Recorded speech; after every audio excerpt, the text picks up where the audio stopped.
Shalom semuanya, bagaimana kabarnya? Semoga semuanya sehat ya. Tetap jaga kesehatan, patuhi protokol, menggunakan masker, cuci tangan, dan jaga jarak. Dan tetap di rumah aja. Semoga pandemi ini cepat berlalu dan kita bisa sekolah seperti biasa.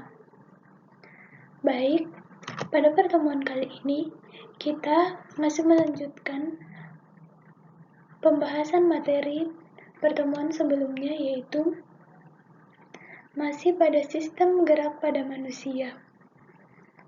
Pada pertemuan kali ini kita akan membahas tentang sistem gerak pada hewan dan juga sistem gerak pada tumbuhan.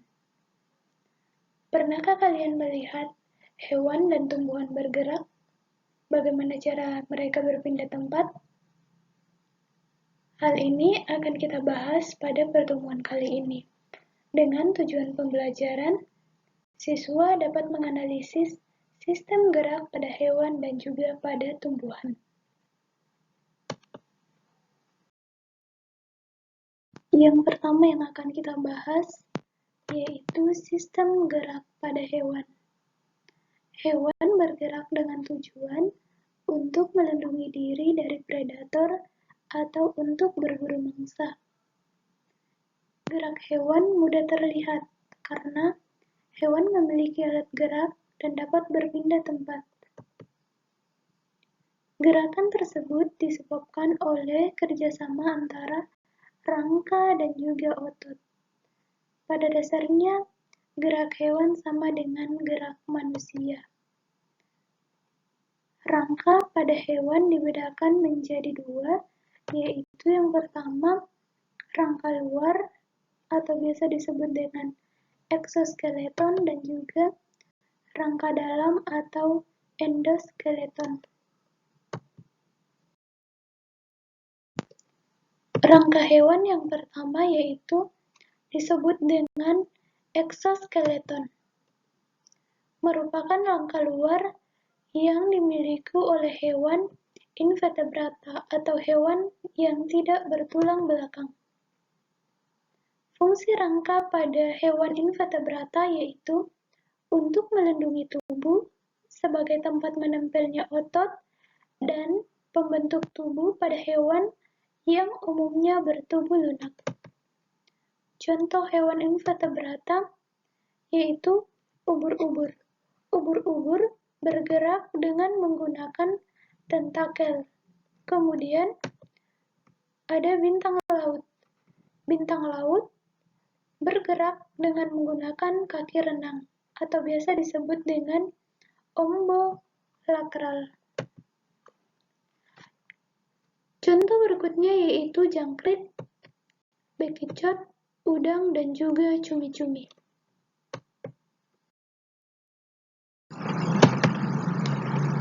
Endoskeleton.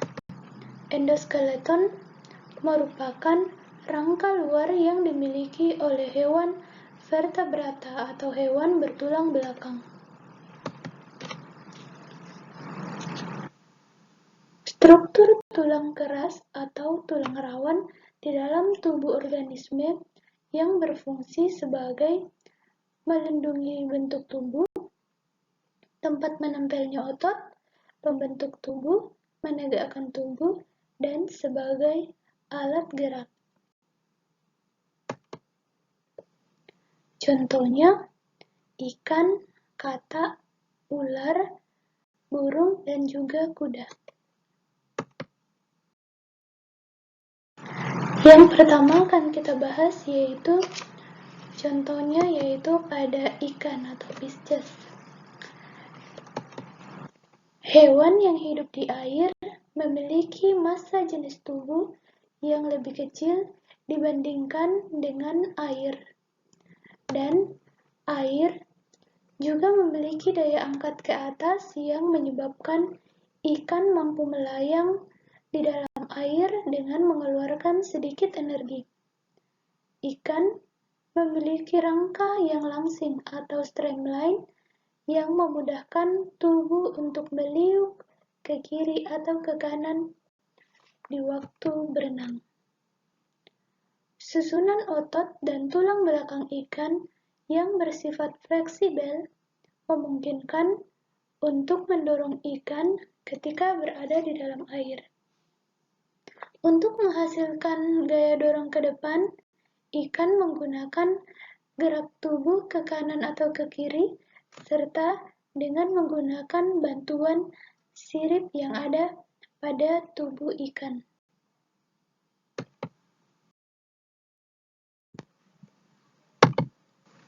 Kemudian amfibi atau katak. Katak merupakan hewan yang tinggal di dua tempat, yaitu darat dan juga di air. Rangka katak terdiri atas tulang tengkorak, rangka badan, dan dua pasang anggota gerak atau kaki. Alat gerak amfibi merupakan dua pasang kaki atau tungkai depan dan juga tungkai belakang. Tungkai belakang katak lebih panjang, berfungsi untuk memudahkan katak melompat lebih jauh dan juga terdapat selaput pada kakinya untuk memudahkan pada saat katak berenang. Berikutnya yaitu aves atau burung. Burung dapat terbang bebas di udara karena memiliki sayap dan rangka tulang yang berongga yang berguna untuk mengurangi beratnya. Selain itu, tulang dadanya yang kuat dan besar sebagai tempat melekatnya otot-otot untuk terbang. Bentuk sayap burung yang melengkung memudahkan udara yang mengalir pada bagian atas sayap lebih cepat daripada pada bagian bawah. Hal ini menghasilkan gaya angkat dan gaya dorong yang efektif untuk pergerakan burung. Ketika sayap dikepakkan, maka sayap akan memberikan gaya aksi terhadap udara di bawah sayap, sehingga udara akan mengalir ke bawah. Hal ini yang membuat burung dapat terbang ke atas dan mampu mengimbangi gaya gravitasi. Burung memiliki dua macam alat gerak, yaitu sayap untuk terbang dan kaki untuk mencari makanan di daratan. Berikutnya yaitu mamalia. Contohnya, kuda.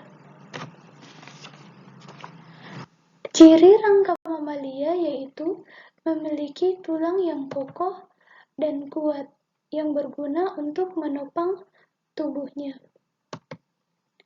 Misalnya pada kuda, kuda memiliki tulang punggung yang menghubungkan tungkai depan dan belakang, yang membentuk sebuah jembatan yang sedikit melengkung, yang berfungsi untuk menahan berat tubuhnya.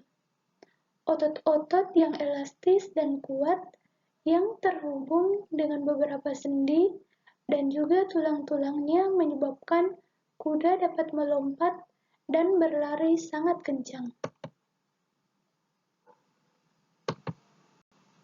Pada saat kuda bergerak, maka kaki kuda paling belakang memberi dorongan agar kuda dapat melangkah ke arah depan. Kencang atau lambatnya kuda berlari tergantung pada kuat atau lemahnya saat kaki belakang memberi gerakan pada kaki depan.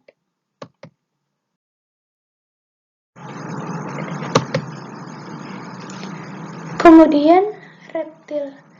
Contohnya yaitu ular. Hewan reptil seperti ular bergerak dengan cara merayap atau melata di atas tanah. Bentuk tulang ular yakni terdiri atas tulang tengkorak, tulang dada, serta tulang ekor. Pada tulang dada terdiri atas ratusan ruas-ruas tulang belakang yang dibalut oleh otot yang lentur dan kuat. Di bagian luar tubuh terdapat sisik yang kuat dan juga keras.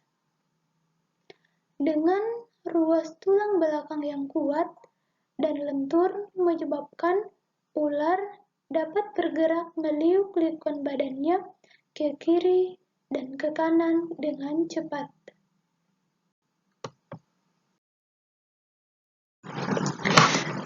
Kemudian gerak pada tumbuhan. Gerakan yang terjadi pada tumbuhan pada umumnya berupa proses yang berlangsung lama, sehingga tidak dapat terlihat secara langsung. Gerakan pada tumbuhan tidak menimbulkan perpindahan tempat, dan hanya terjadi pada sebagian tubuh tumbuhan, misalnya pada bagian akar, batang, daun, bunga, ataupun buah.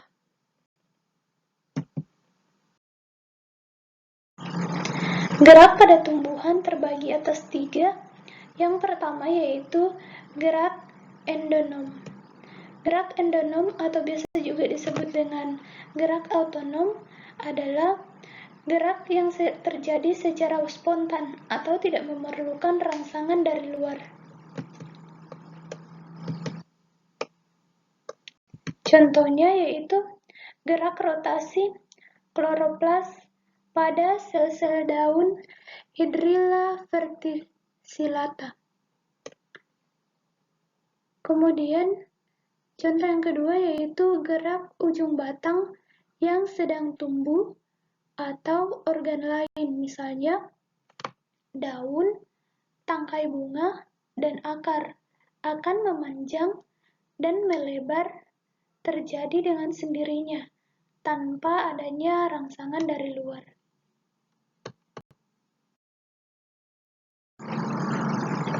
Kemudian, yang kedua yaitu gerak hidroskopis.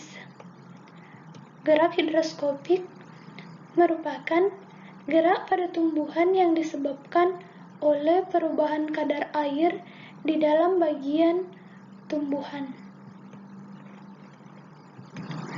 Contohnya, yang pertama yaitu kulit kacang polong akan membuka sendiri akibat berkurangnya kadar air pada buah tersebut.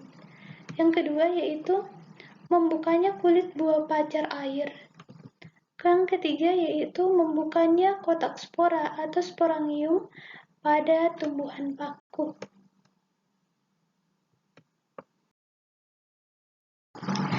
Dan yang terakhir yaitu ada gerak esionom. Gerak esionom adalah gerak pada tumbuhan yang disebabkan oleh adanya rangsangan dari luar atau lingkungan. Gerak esionom terbagi atas 3 yaitu gerak tropisme, gerak taksis, dan juga gerak nasti. Gerak tropisme adalah gerak pada tumbuhan yang arah geraknya dipengaruhi oleh arah datangnya rangsangan. Sedangkan gerak taksis yaitu gerak berpindah tempat seluruh bagian tumbuhan yang arahnya dipengaruhi oleh sumber rangsangan. Dan yang terakhir yaitu gerak nasti. Gerak nasti adalah gerak bagian tumbuhan yang arah gerakannya tidak dipengaruhi oleh arah datangnya rangsangan. Contohnya yaitu yang pertama, fototropisme. Fototropisme yaitu gerakan di mana ujung batang tumbuh-tumbuhan akan mengalami pembelokan ke arah datangnya cahaya. Fototropisme positif, artinya pembelokannya ke arah matahari. Sebaliknya, jika gerakannya menjauhi matahari, itu disebut dengan fototropisme negatif. Yang kedua yaitu bunga pukul 4. Bunga pukul 4 atau Mirabilis japala disebabkan oleh adanya rangsangan cahaya pada sore hari. Itu disebut dengan fotonasti, yaitu gerakan nasti pada tumbuhan yang dipengaruhi oleh rangsangan berupa cahaya. Dan yang terakhir yaitu seismonasti. Seismonasti adalah gerak nasti yang dipengaruhi oleh rangsangan berupa sentuhan atau getaran. Contohnya, menguncupnya daun putri malu atau Misopa pudica ketika diberi getaran atau sentuhan.